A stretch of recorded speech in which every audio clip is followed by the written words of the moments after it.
My name is Keith. I'm a 26-year-old comic book artist. Currently, without a steady job, I'm getting by on small gigs. That I can make ends meet at all is thanks to Sarah, who is my wife and very reliable.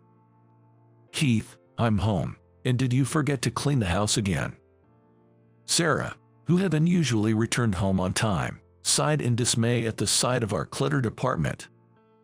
Though I, being home more often, should be in charge of the household chores on weekdays, I had been neglecting them lately, with the excuse of being too busy. Oh, sorry about that. Actually, I've been having trouble making progress with my illustration work. I was planning to do it later. If you're busy, that's fine. You'll have to take care of that and I'll do the cleaning. Sarah said, and began tidying up the room efficiently. Unlike me, who's not good at housework, Sarah does everything quickly. Sarah, 24 years old, is a beautiful woman who is recognized by everyone around her, smart and to the point, and is really a good wife who is too good for me. We met at a party held by a publishing company a year ago and quickly hit it off, leading to a whirlwind marriage.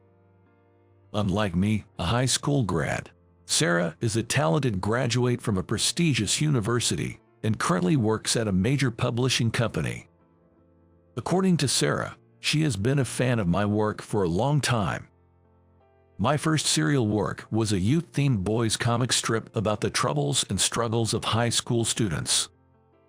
Though I'm not doing well now, I was once a promising young comic artist, and my debut work was quite popular.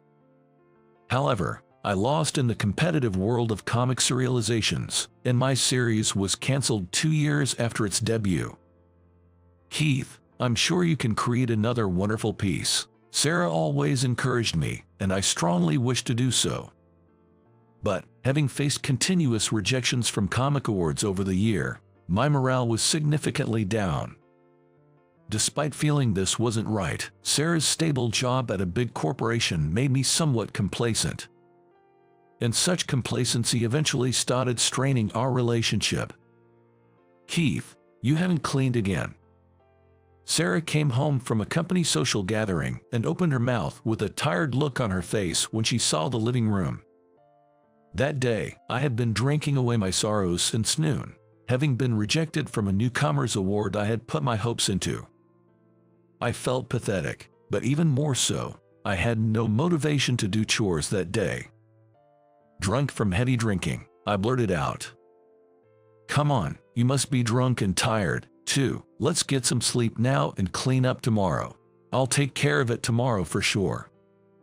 How many times am I supposed to believe that line? Seeing Sarah's face, I sobered up instantly. Tears were streaming down her face, a look of utter sadness. My wife's tears hit me hard. "Sarah, I'm sorry. I'm tired of it. Even you are tired of me nagging at you, right?" "That's not true, and..." "Well, that's enough. If we keep going like this, we'll just ruin each other. Keith, let's get a divorce," Sarah said, her shoulders trembling, tears welling up in her eyes. At that moment, I truly regretted my actions for the first time. I had been taking her for granted, but she must have reached her limit. I had no right to insist we stay together after all I had done to hurt her. Okay, I understand. And so, we put an end to our one-year marriage. Sarah is still young at 24, brilliant and beautiful.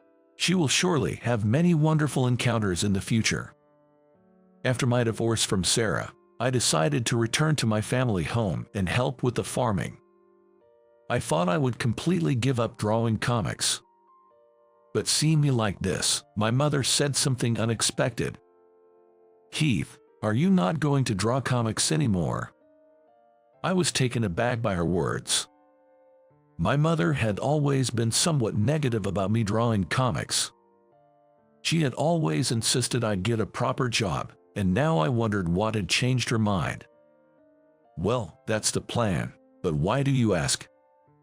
"Actually, I've read your comics too, after Sarah strongly recommended them to me." "Sarah?" I never dreamed Sarah's name would come up in this context. Right? Sarah always praised your comics. She told me that she felt a lot of pressure to go to school because her older brother had gone to a very difficult university when she was in high school preparing to go to college. She also said that your comics gave her encouragement and inspiration. Indeed, the characters in my comics often include high school students struggling with exams. At that time, reading your comics not only moved her but also made her want to be involved in creating such works, which motivated her to pursue college with a positive mindset. I see. It's surprising that Sarah would talk like that with you. I got curious because of that and read your comics myself. Honestly, I used to think comics were just for kids, but I was deeply moved. It's incredible that you can create such touching stories. Before I knew it, my mother was wiping a tear from her eye with her finger. Keith, it might be presumptuous of me to say this, but I'm sure Sarah also wishes for you to continue drawing comics, and I, too, want to read more of your works. Hearing my mother's words, I felt I couldn't give up on my dream of being a comic artist. I decided to leave my parents' home again, moved into an affordable place, and started living alone. Honestly, it's quite tough to make ends meet even in a rundown apartment with my current income. But I knew I had to push myself to this extent to change. All right, let's get drawing. Patting my cheek to cheer myself up, I sat down at my desk. Without Sarah or my mother around, I had to take care of all the household chores myself. Although I struggled at first, my household chore skills improved significantly with practice. Without anyone else to rely on, I had to do everything myself, and that changed me. What I initially thought of as bothersome chores became enjoyable as I figured out my own ways to do them. How to make delicious and filling meals with cheap ingredients. I began to draw essay comics and regularly post them on social media. My comics received more attention than I expected, so I added episodes about how I was a failure of a man, which led to my wife leaving me, all themed around a divorced man's budget living. Sarah might never see this work, but in a way, it's also an act of repentance towards her. 10 years after starting to live alone, I began to lead a somewhat stable life. Unfortunately, I haven't secured a comic serialization yet, but I've gotten more illustration work, and it seems I can continue living this way. However, an unexpected event happened one day. What? You want to publish my essay comics as a book? I was startled when an unknown number called my phone, but the caller turned out to be the editor-in-chief of a major publishing company. Yes, we saw your work online and thought it was very unique. We saw your phone number on your social media profile, so we decided to contact you. I often received calls for small jobs, but I never dreamed a major company would contact me. We'd like to invite you to our office to discuss a potential contract. Yes, of course. And so, I met with the editor-in-chief, Jason, at the publishing company. Jason was a very pleasant man who offered me a very favorable contract. He planned to publish my social media posts as a book with exclusive bonus pages. Jason's plan was to continue releasing my work on social media and periodically publish books. To have my work published, and even to be able to release subsequent volumes, is incredible. This is truly a dream come true. Jason, thank you so much for everything. I look forward to working with you.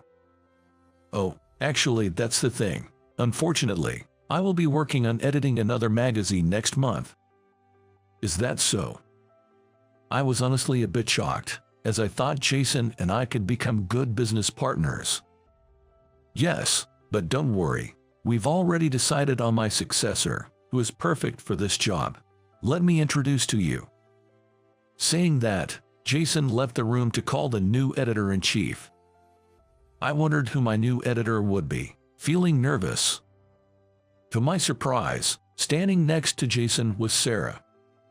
Sarah was also surprised to see me. Sarah, this is Keith, the artist I scouted. You'll be the editor-in-chief starting next month, so I thought it would be better to have a face-to-face meeting first.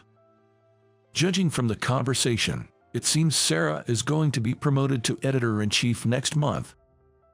Despite the unexpected situation, Sarah extended her hand and greeted me. Nice to meet you. I'm Sarah and I'll be the editor-in-chief starting next month. Well, nice to meet you too. I'm Keith, a comic artist. I'll leave you now. If you have a little more time, why don't you two talk for a while? Getting to know each other is very important for the editor-in-chief and the artist. Jason then left the meeting room. Left alone in the room, Sarah and I sat opposite each other, silently and tensely, for a while. Sarah, whom I hadn't seen in 10 years, looked exactly the same. No, she had become even more beautiful and appealing than before. While I was admiring Sarah, she was the first to break the silence. It's surprising, isn't it, to meet like this? I never imagined I would meet you in this way, either. Actually, I was headhunted by this company 5 years ago. I felt that I wasn't quite fitting in with my previous publishing company, so the timing was perfect. That's amazing, especially to become an editor-in-chief at your age. Thank you. I'm still inexperienced, but I'll do my best. I am happy to be able to work with you. Also my pleasure to work with you. Then we shook hands again. It seems I might be able to build a good professional relationship with Sarah. I was relieved, thinking I have completely fallen out of favor with her. Also, this is something I should keep to myself, but I felt somewhat relieved to see she was still using her maiden name and there was no ring on her left ring finger. Sarah was modest about herself, but she was truly a competent career woman. Thanks to Sarah's precise advice, I was able to create even better works, and my comic posts on social media steadily gained more readers. Jason was so supportive that he frequently gave Sarah advice about her work, beyond his responsibility. And Sarah gladly took his advice, saying, "Thanks for the advice I can use in the future." This kind of humble attitude has probably led her to further growth. Jason, too, must have a strong expectation for his junior, Sarah, which is why he takes such good care of her. One day, Jason shared something with me. Sarah has quite a good eye for judging artists. Actually, I heard about you from Sarah. Really? Sarah was checking your posts every day and recommended them to me. That's why I strongly felt I wanted her to be your editor-in-chief after me. Though Sarah herself didn't expect to end up being your editor. With a smile from Jason, I felt a warm sensation in my heart. Even after our divorce, Sarah had been regularly reading my works on social media. It was Sarah's recommendation that led to my direct contract with the publishing company. I couldn't thank Sarah enough. Along with my genuine appreciation, I noticed once again that I still had feelings for Sarah. Of course, she ended up divorcing me because I was such a loser, so it wouldn't be easy to mend our relationship. But I hoped that by creating good works, I could at least earn her recognition as a comics artist.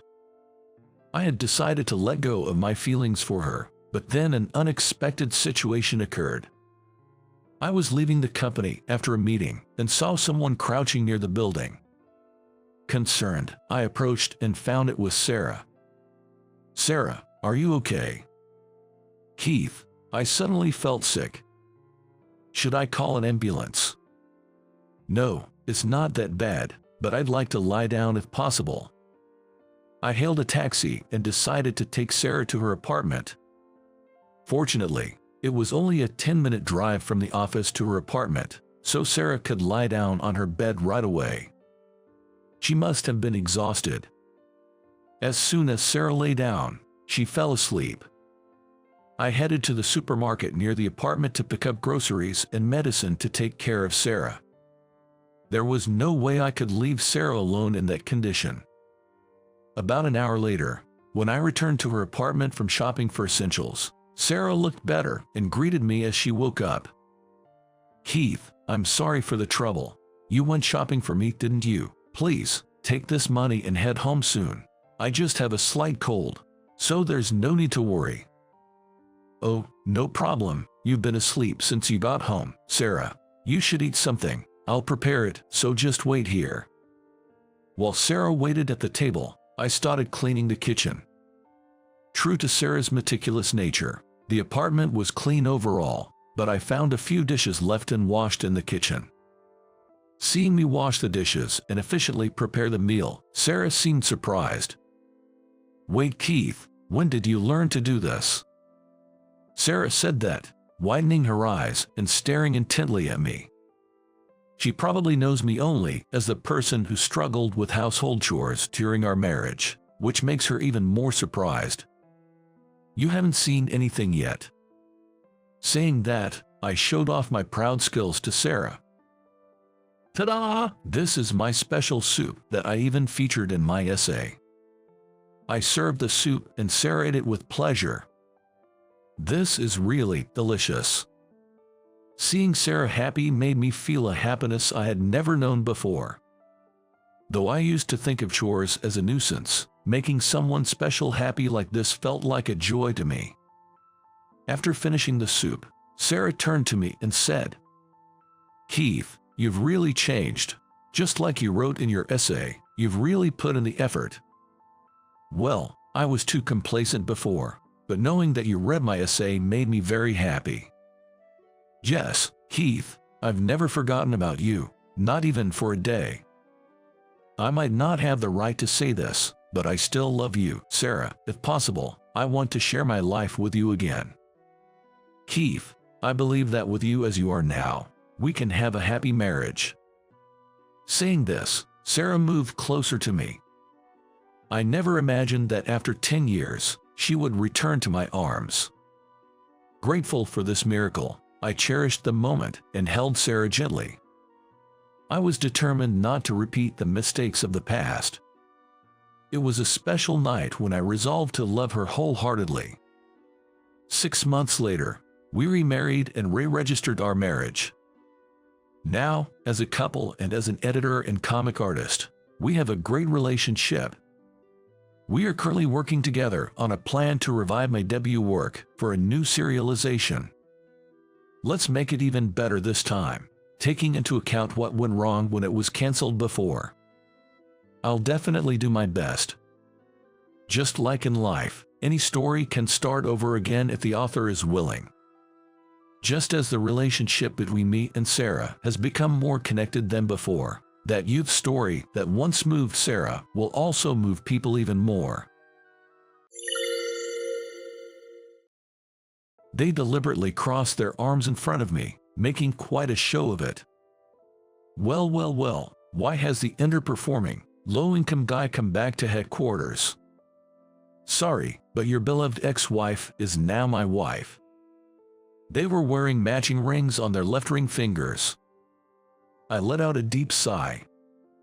And then, at that moment, "President Johnson, it's time for your appointment." A beautiful woman with her long black hair neatly tied up took my hand and smiled warmly. "My name is Eric Johnson. I work in the HR department at the headquarters of a certain IT company. I don't have any particularly outstanding skills, but I think I manage my tasks quite well. Well, I've been what people would call a typical office worker, the kind found everywhere. I landed a job at an average company and married Sophie, whom I met there. Hey Eric, are you doing good? Oh Sophie, not too bad, and how about you? Although we work in different departments, Sophie often comes to see me during breaks like this. Do you think you can leave on time today? Why don't we try the new French restaurant that opened up near the station? Sounds nice, and let's do it. Great, I can't wait. Sophie, who is 4 years younger than me, has a charming yet slightly cheeky personality. Well, she's still adorable in that way too, and I often find myself giving in to what she wants. People often tease me for being a henpecked husband with a young wife, but I was quite satisfied with our married life. It seems like my life is just good with no problem, but even I have things I struggle with. Having a date night with beloved wife after leaving work on time. Very nice, huh? Brandon. Among the things I struggle with, my relationship with Brandon, who is the HR department manager, is the most challenging. I've always found it difficult to deal with him because he always seems to look down on others and make snide remarks. It's fine to show off like that, but make sure you fix the mistakes in the documents before you leave. Excuse me, was there any mistake anywhere? Come on, you're so distracted that you don't even notice such mistakes. It's good that you get along with your wife, but make sure to maintain a balance between your personal life and work, okay? With a sneering smile, Brandon pushed the documents back to me. When I checked the returned documents, indeed, there were some mistakes that I should have noticed. That's strange. My manager should have checked it as well. It might be a coincidence, but whenever Brandon is involved, inexplicable mistakes seem to occur more frequently. Well, no point in suspecting anything. I have no evidence that Brandon is doing behind my back, and it's my waste of time to pursue it, stirring up trouble. With a sense of resignation, I headed back to my desk. At work, while Brandon often made me in trouble, it wouldn't be an exaggeration to say that having Sophie in the same company kept me sane. Sophie's presence was that much of a comfort to me. But lately, there's been an indescribable sense of unease about Sophie. Sophie, that French restaurant we went to the other day was pretty good, wasn't it? How about we go again next weekend? Well, yes, not bad. Lately, Sophie seems more interested in her phone than in our conversations, even at home. Sophie, how about putting away your phone during meals? Yup, sorry, just a little more. Oh well, I don't blame you though. Not long ago, we used to enjoy spending time together as a couple, talking about each other at dinner, but now, because of Sophie's refusal to let go of her phone, there is hardly any conversation. Honestly, I do like her capricious like cat's nature. But lately, it feels like it's getting a bit too much. And then, one day, that incident happened. Hey, what is this? What's going on here? While at work, Brandon suddenly raised his voice and, with documents in hand, stormed over to me. Eric, you were in charge of this project, right? Yes, but what's wrong? Look at this, what a bunch of bullshit recruiting information. No way. I couldn't believe my eyes. The document thrust in front of me was about a hiring plan for the current fiscal year, filled with impossible employment conditions and numbers of positions. It's definitely a case I had, and my signature was on it as well. But I had no idea what the document was about. Please wait, I don't remember preparing a document with this content.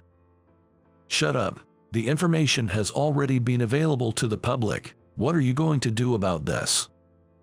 As unbearably as I tried to voice my protest, Brandon revealed his anger in an even angrier voice than that. I've overlooked your minor mistakes until now, but this time, you caused too much damage to the company. You, a disgrace to the headquarters. Just get out of here and start your life over at a remote branch office in the countryside. Brandon, wait.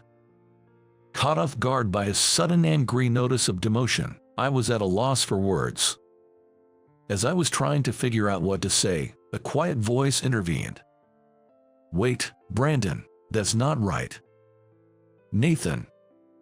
The one who spoke up was a colleague named Nathan. It was unusual for the normally calm Nathan to voice his opinion like this. A hiring plan for the current fiscal year was supposed to be shared with the entire department. Brandon, you checked it too, right? And yet, to discover such mistakes after the information has been made public. What are you talking about? Are you saying it was my fault? I'm not saying that, but this is just too much. Shut up, you, Nathan. If you have further complaints against me, I am going to give you the transfer notice like that, too. Brandon, you're the head of HR, aren't you? Do you really think such arrogant personal changes are justified? Nathan, that's enough. Don't say any more. I hurriedly stopped Nathan. If I let him say anything more, Nathan might really get into trouble too.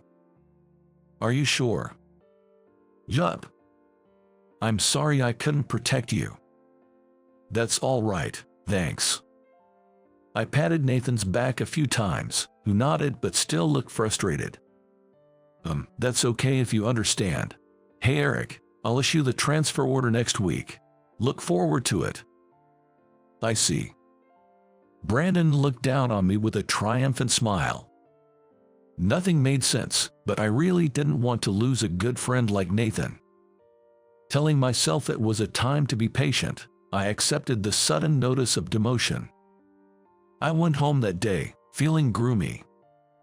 How should I explain this to Sophie, and will I end up on a solo assignment? Were the only thoughts on my mind as I made my way home. Hey, I'm home. Hi, how was your day? As usual, Sophie was engrossed in her phone, not even bothering to look up at me when I returned. But first, I had to break the news about my transfer to the remote branch office. Sophie, we need to talk. I steeled myself and sat down opposite Sophie, who was lounging on the sofa. And what? Will you listen to me carefully? It's important. So what? That's pretty much annoying. I'm sorry, but I really want you to listen carefully. In front of Sophie, who was pouting, I straightened up. After taking a few deep breaths, I opened my mouth to speak up. Sophie, I've been transferred to a remote branch office. What? A transfer to a remote branch? After a pause, Sophie abruptly sat up from the sofa. Wait, isn't that more like a demotion than a transfer? I'm sorry. Her straightforward accusation left me speechless. As I silently apologized deeply, Sophie let out an exaggerated sigh. What a disappointment. Your steady income was the only benefit to me, so from now there would be no merit left for me if you were demoted. You say what? I couldn't believe my ears. Looking up at Sophie, she was looking down at me with a coldness I had never seen before. You know what? If you're transferred to a remote branch, you'll be making less money than me, who's at the headquarters. Well, that's enough, Eric. Let's get a divorce. A divorce? Sophie, you know what you're talking about. Of course I do. I can't stand being married to a man who makes less than me. Got it? If so, sign this paper and get out of this house soon. She aggressively thrust a piece of paper, which is the document to file for divorce, at me. Sophie already filled out all, even with her signature on that. Sophie, why do you have this? Don't you know that yet? I had it prepared just in case something happened so we could split up right away, because your only appeal was your money. Anyway, I was plunged into darkness. Sophie, who had once given me comfort, was now looking down at me with the same disdain as Brandon. I see. It seemed like there was nobody left on my side. Thinking of it, suddenly nothing else mattered to me at all. I did as Sophie asked, signed the papers, packed my things, and left home alone. Later, the transfer order came through, and accordingly I was sent to a remote branch office. Hi, I am Eric, and I've been assigned to the sales department as of today. I'm Natalie, your manager and your mentor. Nice to meet you. Pleased to meet you too. I shook hands with her lightly. My new boss was a woman named Natalie. She was about my age, or maybe a bit older. She was beautiful, with long black hair neatly tied up. Well, let me get straight to it. I'll explain the workflow. Oh, sure. Natalie smiled gently, making me momentarily flustered. Hey, Eric, already smitten with Natalie. Oh, no, don't mean that. I'm sorry. Alex, stop joking around and get to work, and be gentle with Eric. He's just new here. Eric, sorry about that. Looks like it's your first time working in sales, but don't be nervous. Your beautiful boss, Natalie, will kindly teach you everything. Alex, watch what you're saying. Haha, my bad. Eric, sorry about that too. Alex is our director. He is kind like that, but not a bad person at all. No problem. This department has a bright and fun atmosphere, doesn't it? Haha, our department has the best interpersonal relationships, better than anywhere else. Natalie said with a playful laugh, looking really beautiful. Even though I had just gone through a divorce from Sophie, I might be experiencing love at first sight for the first time in my life. One day, as I was gradually getting accustomed to the work at the office, everyone in the department threw a welcome party for me. Everyone, today everything's on me. Enjoy yourselves with much food and drink, and let's celebrate Eric's new beginning here together. Cheers. With Alex's toast, I poured the ice-cold beer down our throats. The drink, after so long, tasted exceptionally good. Oh Eric, you're drinking like a champ. Anyway, enjoy yourself comfortably, okay? Well, thanks, I'm totally fine. It's just been a while since I had such good drink. Oh, has it? Yes, my wife didn't drink, so. Oh, Eric, you were married, weren't you? I was, but divorced lately. I caught myself after talking too much. Despite the team organizing welcome party for me tonight, I ended up voicing complaints that dampened the mood. Sorry, I shouldn't have brought that up. No problem. Hey, why don't you let it all out here, since we're all together? What? To tell you the truth, many employees are puzzled about how to interact with you since you came from headquarters. So, please take this opportunity to tell everyone about yourself. All right, then. Encouraged gently by Natalie, I shared about the unfair treatment I got at the headquarters and the circumstances leading to my divorce from Sophie. Eric, you've been through a lot, man. Alex, please don't cry. You've had too much drink. As Alex weeps upon hearing my story, Natalie discreetly passes him some paper napkins and a glass of water. So the headquarters is really that cutthroat, huh? You did well to endure all that. That's admirable. Thank you very much. The other employees, who had been keeping their distance and watching over me, now approached me in a friendly manner. Thanks to Natalie encouraging me to share my story, I felt like I had become much closer to everyone in the department that day. Hey Eric, what would we have for lunch today? How about the Mexican restaurant across the street? Sounds nice, let's go. Wait, young men, eat vegetables occasionally for your health, you know. Here are some veggie juice for you all, so just drink it up before going.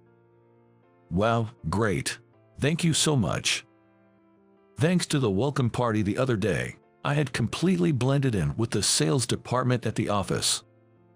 I had become good friends with the employees around my age, eating lunch together, and the longtime female employees often brought in treats like this.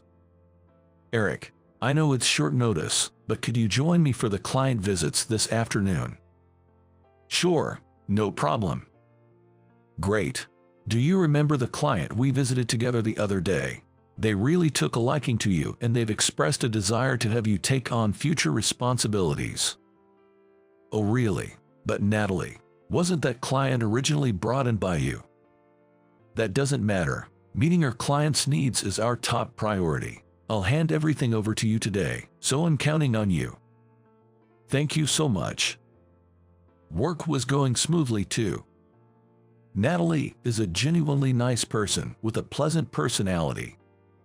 She readily passes on her achievements to her subordinates for the sake of the clients, without any hesitation. She was nothing like Brandon, who was at the headquarters. I found myself increasingly drawn to Natalie.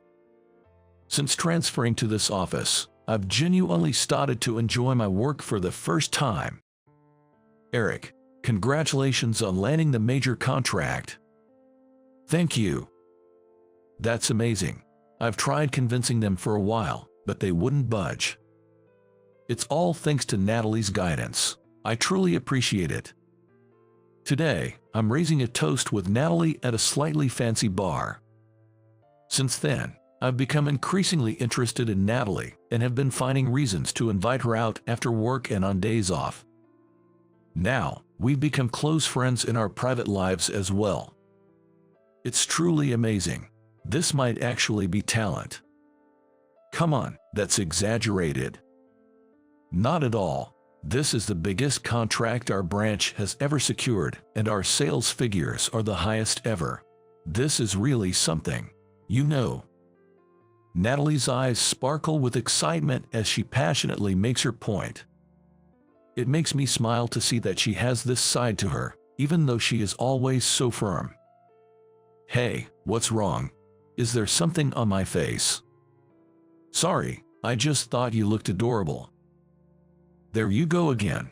You're really something, you know. Such a charmer. Blushing, Natalie hastily takes a sip of her wine, trying to hide her embarrassment. Watching her, I can help but enjoy the slightly wicked thought of truly winning her over. 2 years have passed since I transferred to this office, a comfortable place to work. We're here. Yes, the big moment has finally come. Today, Natalie and I are visiting the headquarters. The reason is that my achievements at the branch office have been formally recognized, and I'm scheduled to have a presentation in the board meeting here. With a renewed spirit, I passed through the entrance of the head office building I was accustomed to going to. After checking in, we head to the designated conference room, only to find some people I'd rather not see. Wow, look who it is. It's Eric, isn't it? Sophie. Well, why has the underperforming, low-income guy come back to headquarters? I'm here because I was invited, that's all. Are you sure? You messed up something again, didn't you? Oh, hey, Brandon, over here. What's up, Sophie? Oh, it's Eric. Long time no see. I thought you'd left the company long ago. Sophie beckons Brandon over. Despite his usual condescending look, something else caught my attention. Brandon, you seem quite close to Sophie. Oh, noticed that, Eric. Sorry for you, but your beautiful ex-wife is now my wife, right, Sophie? Yup, that's how it is, right, Eric? They deliberately crossed their arms in front of me, making quite a show of it. They were wearing matching rings on their left ring fingers. Oh well, congratulations then. In front of their smug smiles, I offered my congratulations with polite words.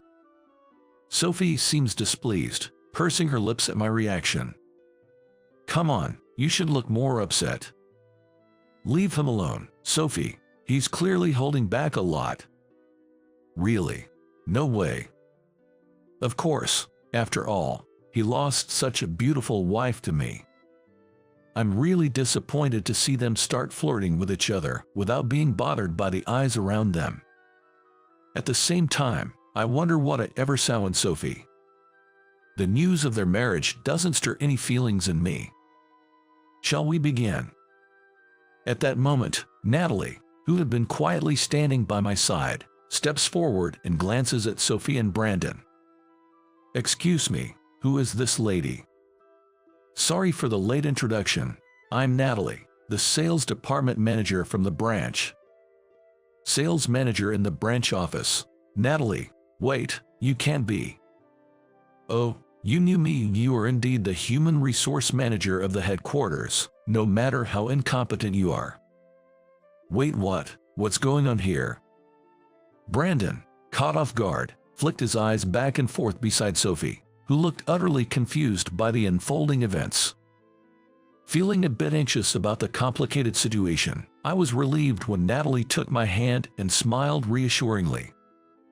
All right, President Johnson, it's time. The President Johnson, what's this lady talking about? Is she crazy? Hey, Sophie, that's enough. This lady is.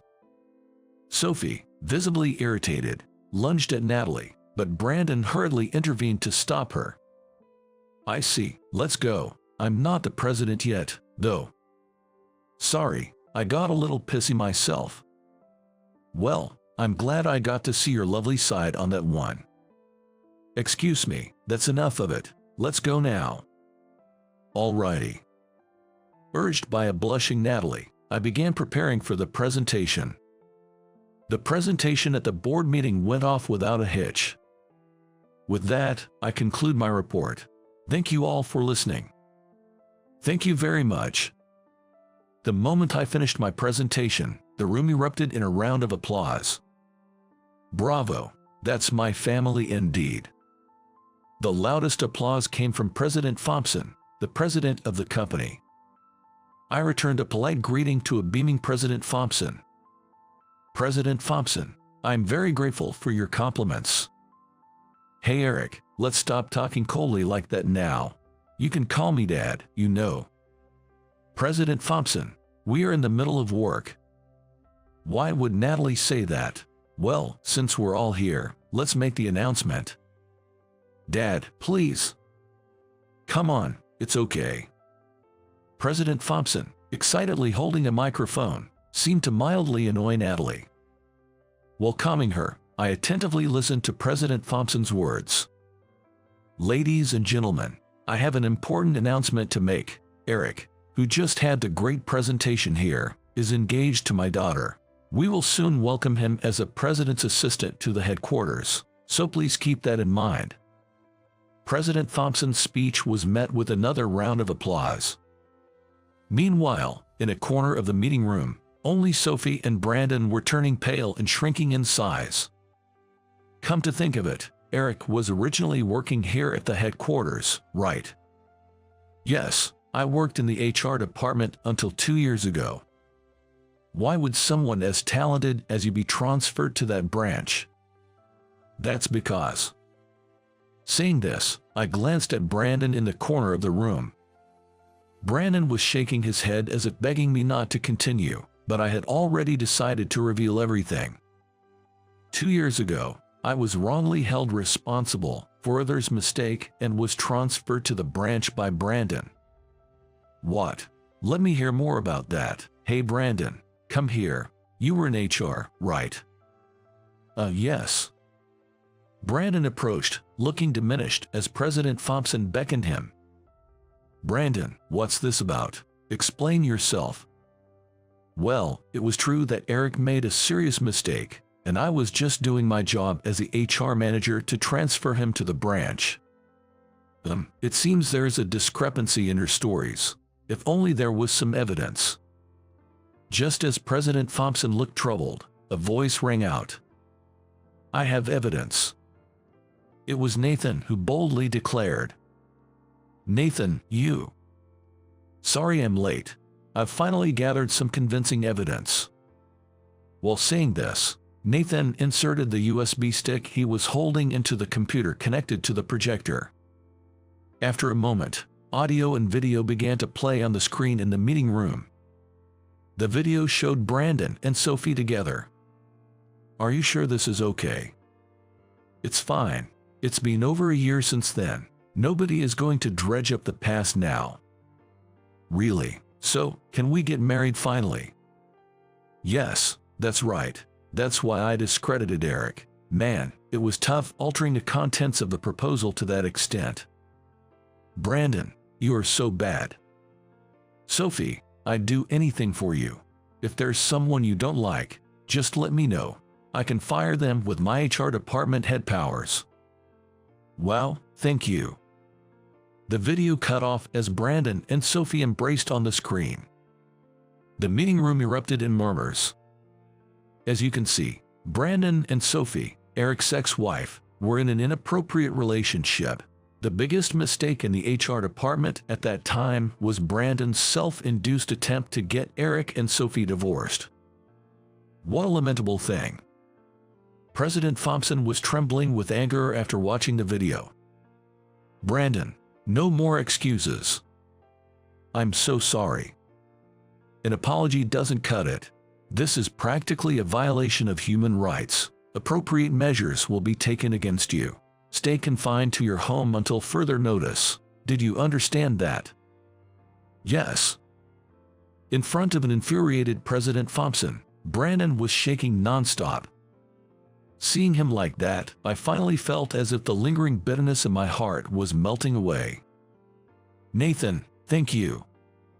If I was of any help, that's great. There's more evidence, so if you need it, just let me know. Thanks a lot. Nodding to each other, Nathan and I exchanged handshakes. Sometime after the incident at headquarters, I got a call from Sophie. Hi Eric, I'm sorry but I never imagined it would come to this. Brandon and I both got fired. What should I do from now? Please help me. I could hear Sophie's sweet, coaxing voice coming from the other end of the phone. In the early days of our marriage, I would readily give in to Sophie's whims and do whatever she asked. But now, I feel absolutely nothing. And what do you want me to do? You know what I mean. Hey, let's start over. Okay, Eric, I don't need that old guy anymore and you are truly only one for me. You don't want that old lady as your fiancée, do you? Hey, Sophie. Sighing deeply, I proceeded to make things clear to Sophie. I've already officially married Natalie. Given what happened, I knew you'd try to reach out to me like this. What? No way, tell me it's not true. You married that old lady. It's not too late to call it off. I'm younger and prettier, right? Come on. You know it's true. Sophie, you're a mature adult. If you keep this up, I'll have to take appropriate action. What? Are you talking about a lawsuit? Well, unusually perceptive of you. Yes, that's what I mean. If you understand, then please behave accordingly. Got it? What? How dare you, Eric? Yes, regarding the alimony for the affair with Brandon, I'll be filing a separate claim for that, so just be prepared. Alimony? No way, I don't have that much money. I hung up before Sophie could finish her sentence. That was the moment when everything finally came to an end. Time passed and the seasons changed. Here we go. Natalie, be careful. Let me carry the heavy stuff for you. Oh, come on Eric, this is nothing to worry about. Just stop it, okay, Natalie, please sit down. Well, alrighty, then. Today was the day we moved into our new apartment. Our new place was a 3-bedroom apartment, ideal for families. I was working at the headquarters as an assistant to the president. And Natalie, with her growing belly, is on maternity leave. Indeed, the child that Natalie and I are expecting is due to arrive soon. Natalie. What's wrong? I swear I will absolutely make you and our baby happy. Eric, thank you so much and I swear the same too. I will definitely make both you and our baby happy. As I gently kiss her belly, Natalie strokes my head with a tender touch. Many things happened in the past, but now we are living a happy life together.